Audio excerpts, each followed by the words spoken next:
Tension করবেন না, এই প্রতিবাদ সেই দিনই থামবে যেদিন ওয়াকফ বোর্ডের কালো ইটা আবার উইথড্র করে মোদিজি বলবে मैं गलती से कर दिया था।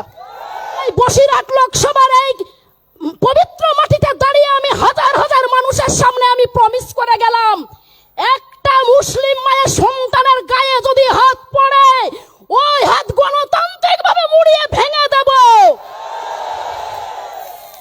ধর্ম যার যার, উৎসব সবার। আমি প্রতিবাদ করি, আমি মঞ্চে বক্তব্য দিয়ে আমাকে বলা হয়, স্বপ্না ভাদুড়ী তুমি তো ব্রাহ্মণ ঘরের বউ, তুমি টুপিওয়ালা লুঙ্গিওয়ালা দাড়িওয়ালা এদের নিয়ে কেন বক্তব্য দাও? আমি সেই সব জানোয়ারদেরকে বলতে চাই, অত্যাচার কাদের উপরে হচ্ছে, অত্যাচার যাদের উপরে হবে এই স্বপ্না ভাদুড়ী বুক পেতে দিয়ে প্রতিবাদ করবে, দরকার হয় মরবো, তবু মাথা নত করবো না, কারণ আমি ভারত মায়ের সন্তান, আমি মাথা নত করতে শিখিনি। কিন্তু যতটুকু জানি ততটুকুই বলবো। মোহাম্মদ সাহেবকে আমি অত্যন্ত ওনাকে আমি শ্রদ্ধা করি, কারণ উনি ছিল সারা বিশ্বের কিন্তু শান্তির দূত, সারা বিশ্বের সারা পৃথিবীর। কিন্তু সেই মোহাম্মদ সাহেবের নামে তোমরা যে বাজে বাজে কথা বলো, জয় শ্রীরামের তিলক কেটে আর গেরুয়া একটা গামছা পরে, আমার মনে হয় মোহাম্মদ সাহেবের নাম নেওয়া তোমাদের সব থেকে বড় পাপী তোমরা, কারণ পাপীরা কখনো মোহাম্মদ সাহেবের নাম নিতে পারে না। কথাই বলতে চাই, আপনাদের সকলকে প্রতিবাদ করুন, আমরা সবাই আপনাদের পাশে আছি। যতদিন এই কালা আইন মানে উইথড্র না করবে মোদি সাহেব, ততদিন আমাদের প্রতিবাদ চলছে চলবে, এই প্রতিবাদ চলছে চলবে, এই প্রতিবাদ চলছে চলবে। বিজেপি হটাও, আরএসএস হটাও, বিজেপি হটাও, আরএসএস হটাও, বিজেপির কালো হাত গুড়িয়ে দাও, গুড়িয়ে দাও, বিজেপির কালো হাত গুড়িয়ে দাও, গুড়িয়ে দাও। প্রথমে আমি সবাইকে নমস্কার এবং সালাম জানাই নতমস্তকে। বসিরহাট লোকসভা এবং হিঙ্গলগঞ্জ বিধানসভার প্রত্যেক পরিবারকে জানাই বড়দেরকে প্রণাম সালাম এবং ছোটদেরকে অনেক অনেক অনেক ভালোবাসা।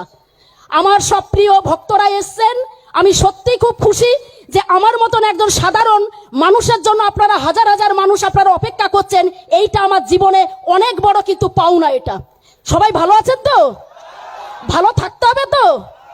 মোদিজির বিরুদ্ধে কথা বলতে হবে তো? কিন্তু কোন রকম ভাবে কিন্তু উত্তেজনা হলে হবে না। দ্বিতীয় মুর্শিদাবাদ এই ভারতবর্ষের কোন মাটিতে আমরা তৈরি হতে দেব না, প্রমিস করতে হবে আমাদেরকে, তাই তো? তারপর আমি আর একটা কথা বলতে চাই, এই মঞ্চে উপস্থিত রয়েছেন যেসব মৌলানা সাহেবরা রয়েছেন, প্রত্যেকে সম্মানীয় আমার গুরুজনেরা রয়েছেন, আমার ভাইয়েরা রয়েছেন, তাদেরকে অনেক অনেক ধন্যবাদ জানাই এত সুন্দর একটা প্রিপারেশন নেওয়ার জন্য। সেই সঙ্গে অনেক অনেক ধন্যবাদ জানাই আমি হাসনাবাদ থানার যিনি ভারপ্রাপ্ত অফিসার রয়েছেন এবং সেই সঙ্গে প্রত্যেক পুলিশ অফিসারদেরকে, যে এইখানে আমাদের অন্যায়ের বিরুদ্ধে এবং ন্যায়ের পক্ষে প্রতিবাদ করার জন্য আমাদেরকে সুযোগ করে দিয়েছে, তাই তো? হাসনাবাদ থানার জন্য ভারপ্রাপ্ত অফিসারের জন্য একটা জোরদার হাততালি হোক, কারণ আমাদের প্রোটেক্ট করে, আমাদের সমাজকে শান্তিপ্রিয় রাখে কিন্তু আমাদের পুলিশ প্রশাসন। সেই পুলিশ প্রশাসনকে প্রত্যেকটা টাইমে কিন্তু আমাদেরকে মনে রাখতে হবে, ওনাদেরকে কিন্তু রেসপেক্ট দিয়ে ওনাদেরকে রেসপেক্টের সহিত কথা বলতে হবে। তবে একটা কথা বলবো, আমি জানি না কতটা কি বলতে পারবো, আমার আগে যারা বক্তব্য দিয়েছেন আমি কিছুটা গাড়ির মধ্যে কাজ খুলে শুনতে শুনতে এসেছি। ইভেন এখানে যখন আমি আসলাম, যখন আমি শুনলাম ভদ্রলোক গেল, নামটা আমি জানি না, ওনার বক্তব্য শুনে সত্যি আমি ভীষণ খুশি হয়েছি। ওনাদের থেকে আমাদেরও অনেক কিছু শিক্ষার দরকার আছে, কারণ আমি মনে করি শিক্ষার কোনো শেষ হয় না, একটা ছোট্ট বাচ্চার কাছ থেকেও কিন্তু কিছু শিক্ষা অর্জন করা যায়, তাই তো? তো যাই হোক, এবার আমি মোদি চাচা, অমিত চাচা, আমাদের হচ্ছে অমিত চাচা, আমাদের হচ্ছে যোগী চাচা, এনাদের নিয়ে একটু কথা বলি, তাই তো? এত সুন্দর একটা মঞ্চ পেয়েছি, এই সুযোগ একদম হাতছাড়া করব না। তারপর আপনাদের ঈদ কেমন গেছে বলুন? ভালো গেছে? আমি ঈদে গতবার এসছিলাম জগৎবল্লভপুর, আমার সঙ্গে সেই ভাই এসছে মিলন ভাই, ওটো মিলন মন্ডল, ও একজন ইসলাম ধর্মের ছেলে, খুবই ভালো ছেলে, একজন স্কুল মাস্টার। এই ভাইয়ের বাড়িতে আমি এসছিলাম, আর এইবার গেছিলাম আমি হুগলি জেলাতে। তো যাই হোক, আর বেশি কথা বলে নষ্ট করব না, কারণ আপনাদের প্রত্যেকের টাইমের অত্যন্ত মূল্য আছে। আমি একটু দেরি করে এসেছি, তার জন্য সকলের কাছে আমি ক্ষমা প্রাপ্ত, আমাকে ক্ষমা করবেন। ঘরের মেয়ে, ঘরের বোন, ঘরের দিদির মতন মনে করে আমাকে ক্ষমা করে দেবেন। এইবার আসি 2014 থেকে একটুখানি পুজো পাঠ করি, তাই তো? দেখুন আমি একটা কথা বলি, প্রথম কথা আছে এই যে ওয়াকফ বোর্ডের যে ওনারা কালো আইনটা পাশ করেছে রাতারাত, ঠিক আছে, অনেক রকম কিন্তু এর মধ্যে মাস্টার মাইন্ড আছে। এই যে আইনটা পাশ করেছে কিন্তু এনাদের জানা নেই যে আইন যেমন পাশ করেছে আবার সেই আইন কিন্তু উইথড্র করতে হবে, তাই তো? একবার হাততালি হোক না, হাততালি গেল কোথায়? একবার হাততালি হোক। কৃষকদের যে বিলটা পাশ করিয়েছিল কৃষি বিল কালো আইন, সেটা তো উইথড্র করতে বাধ্য হয়েছে মোদি চাচা। আমি আশা করি বা আমি 100% শিওর, কারণ এই ভারতবর্ষের মানুষ সর্বধর্মের মানুষ বাস করে, হিন্দু মুসলিম শিখ ইসাই জৈন বৌদ্ধ অল কমিউনিটির মানুষ, তাই তো? একদিকে মন্দিরে পুজো হয়, একদিকে আল্লাহর কাছে নামাজ আদায় করা হয়, একদিকে যিশুর কাছে প্রে করা হয়, একদিকে গুরুদুয়ারে কিন্তু গুরু নানকের কাছে স্মরণ করা হয়, তাই তো? এটা সেই মাটি, এটা বিজেপি আর এস এর বাবার মাটি না। এটা এই মাটি আমাদের 140 কোটি মানুষের মাটি। যারা বড় বড় কথা বলছে যে তুমি মুসলিম কিনা তোমাকে ইনভেস্টিগেশন করতে হবে, তুমি কতদিন নামাজ আদায় করছো তোমার একটা পরীক্ষা নিরীক্ষা করতে হবে, তুমি পাকিস্তানের কি আফগানিস্তানের কি বাংলাদেশের কি মায়ানমারের আমরা ইনভেস্টিগেশন করব, আমি সেই সব নেতা মন্ত্রীদেরকে একটা কথাই বলতে চাই, এই কথা বলার আগে একটাই কথা মনে রাখবেন, এই মাটি কিন্তু স্বাধীনতার পেছনে হিন্দু মুসলিমের অবদান বলিদান রক্ত ঝরিয়ে এই মাটি কিন্তু স্বাধীন করেছে। সেখানে আরএসএস এর 14 গোষ্ঠীর একজনও কিন্তু রক্ত দিন এই মাটিতে। অতএব আপনারা যতই ওয়াকফ বোর্ডের কালো আইন পাস করুন, আপনাদের সাকসেস কোনোদিনও হবে না এই আইডিওলজি। আপনাদের গদি আপনাদের হাতে, মাটি আপনাদের হাতে, সংবিধান আপনাদের হাতে, আইন আপনাদের হাতে, আদালত আপনাদের হাতে, কিন্তু ভালোবাসা, একতা, ঐকতা, ভ্রাতৃত্বের মাটি 140 কোটি মানুষের যে মিলন বন্ধন সেইটা কিন্তু আপনাদের হাতে আমরা দেইনি, তাই তো? আমি মনে করি এই মাটির জন্য যদি জীবনও দিতে স্বপ্না ভাদুড়ি বুক পেতে জীবন দেবে, তবুও কিন্তু বিজেপি আর এসএস এর কাছে মাথা নত হবে না ভারতবাসী, তাই তো? তোমরা আজকে যে বুদ্ধি করেছো যে তোমরা আদানি আম্বানির হাতে সবকিছু হ্যান্ডওভার করে দেবে, আর যারা ভারতের জন্য সেলুলার জেল খেটেছে, কালা পুলিশ সাজা খেয়েছে, আম্বালা জেলে জেল খেটেছে, ফাঁসির দড়িতে উঠেছে, তাদেরকে বলছো তোমরা কে? এই প্রশ্ন যদি মুসলিমরা করে যে তোমরা কে, আরে তোমাদের তো একটা কথাই বলতে চাই, তোমরা তো রাম রাজত্ব চালু করেছো ইউপির মতো। ইউপিতে একটা দোকানে কিছু জিনিস কিনতে গেলেই প্রথমে বলবে তুমি কি মন্দিরে যাও না মসজিদে যাও, তুমি কি নামাজ আদায় করো না ঠাকুরের কাছে প্রার্থনা করো। কিন্তু এই বাংলার মাটিতে এক টুকরো মাটিতে আমরা এই সাম্প্রদায়িকতা হতে দেব না, হতে দেব না, দেব না, দেব না। আমি বসিরহাট পবিত্র মাতৃভূমির মাটিতে এসে আমি চ্যালেঞ্জ করে স্বপ্না ভাদুড়ি বললাম, কত কেস দেবে তোমরা? তোমাদের জেলে কত ছিটেছে রাখার জন্য ভারতবাসীকে, কেস দিয়ে জেলে ভর্তা ভর্তা তোমরা মানে ইয়ে হয়ে যাবে, উইক হয়ে যাবে, কিন্তু ভারতবাসী কিন্তু কমজোরি হবে না, তাই তো? আজকে মুর্শিদাবাদ নিয়ে তোমাদের যে ড্রামা, মুর্শিদাবাদ নিয়ে তোমার যে পরিকল্পনা, মুর্শিদাবাদ নিয়ে তোমরা যে স্বপ্ন দেখেছিলে সবকিছু ভাসতে দিয়েছে কিন্তু আমাদের রাজ্যের প্রশাসন এবং সিআরপিএফ জওয়ানরা। আমি মনে করি কোন রকম ভারতীয় জনতা পার্টির আমচা চামচা বেলচা গামচা আলু বুলু লালু কালুদের পাল্লাই পড়বেন না, তাই তো? শান্তিপ্রিয় সমাজ আমাদেরকে রাখতে হবে। দেখুন, ধর্ম যার যার, উৎসব সবার।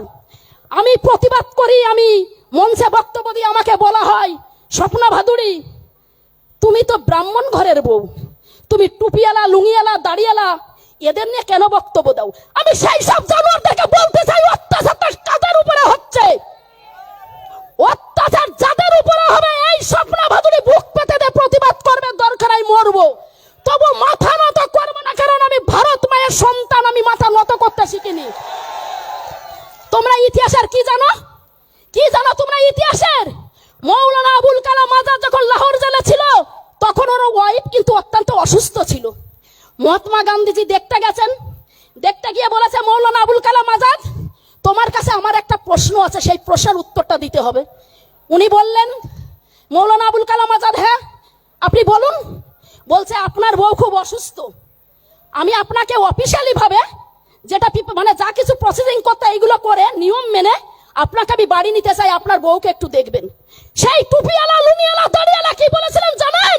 মৌলানা আবুল কালাম আজাদ সাহেব বলেছিল একদিকে আমার ভারত মা লোহার চেকলে আর একদিকে আমার ওয়াইফ অসুস্থ, আমার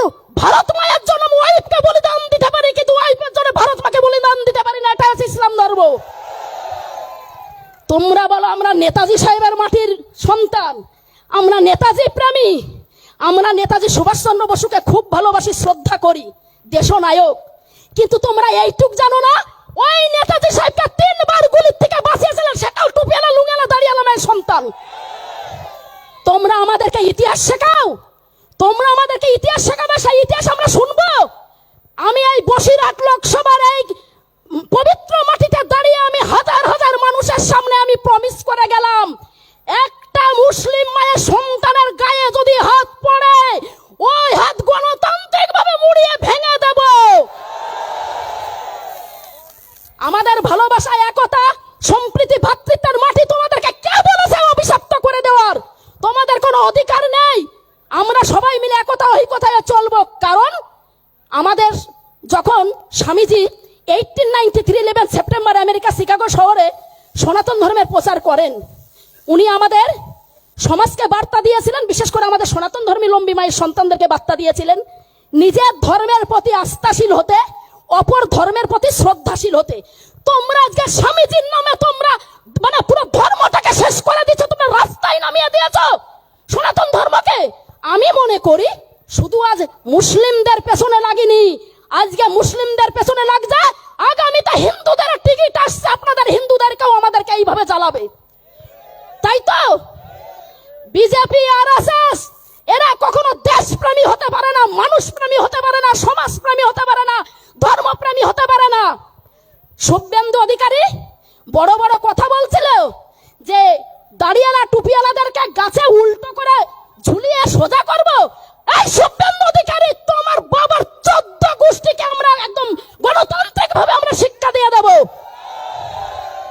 এই কাতির প্রোডাক্ট, এই অধিকারী প্রোডাক্ট প্রত্যেকটা টাইমে একটা ধর্মের প্রতি কুৎসা করা, কিন্তু এই কুৎসা আমরা হতে দেব না। তাই তো আপনাদের একটা বারবার আমি বলে দিচ্ছি, আপনাদের যতদিন প্রতিবাদ করতেই করবেন, আমরাও সবাই আছি আপনাদের সঙ্গে। কিন্তু একটা কথা মনে রাখবেন, কোন রকম ভাবে কিন্তু ভাইলেন্স বেশি করা যাবে না।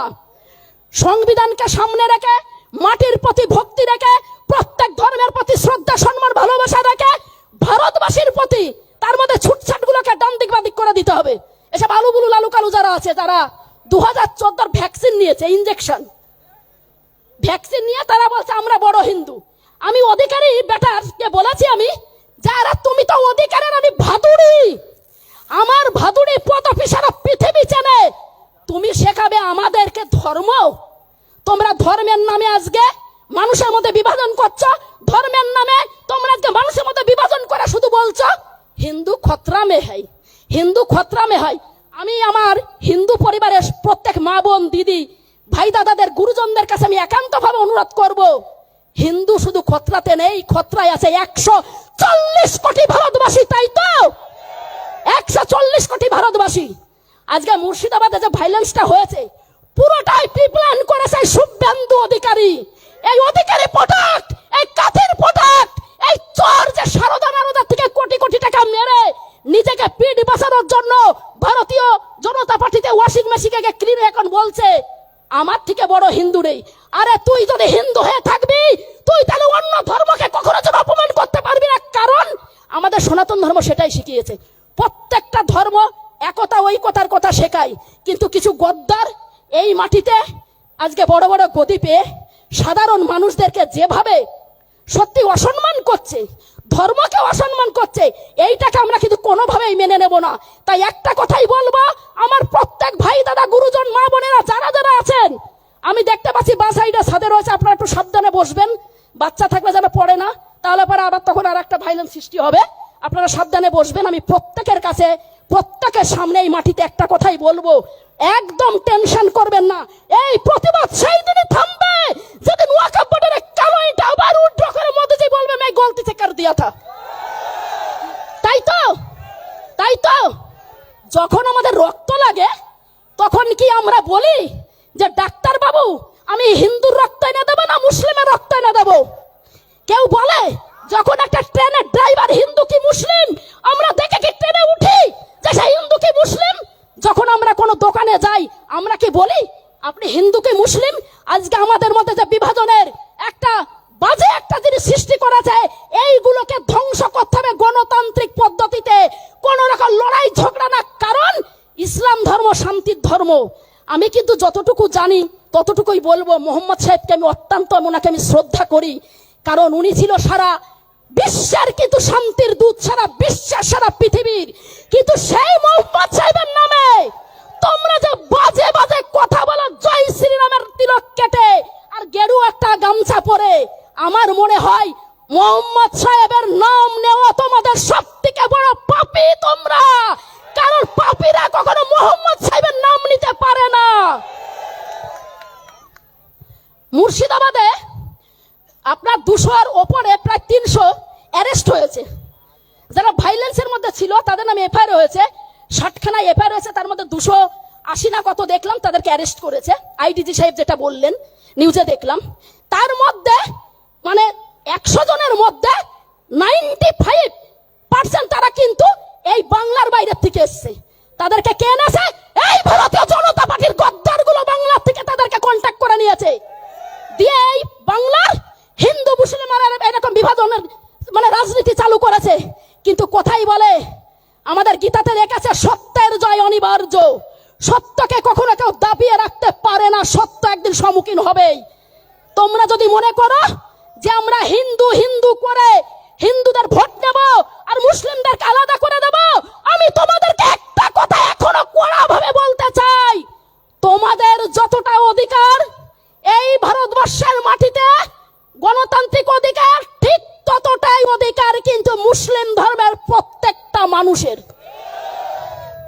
কারণ এই মাটিতে না মুসলিমের সন্তানদের অনেক বলিদান আছে, অনেক অবদান। এই মূর্খগুলো কিচ্ছু জানে না, এরা শুধু টাকা ছাড়া কিচ্ছু জানে না। এরা শুধু বলে জয় শ্রীরাম বলো, তাহলে তুমি বড় হিন্দু। আর যদি একবার তুমি জয় শ্রীরাম না বলো, বলবে হিন্দু না, এ মুসলিমে হিন্দু সেজেছে।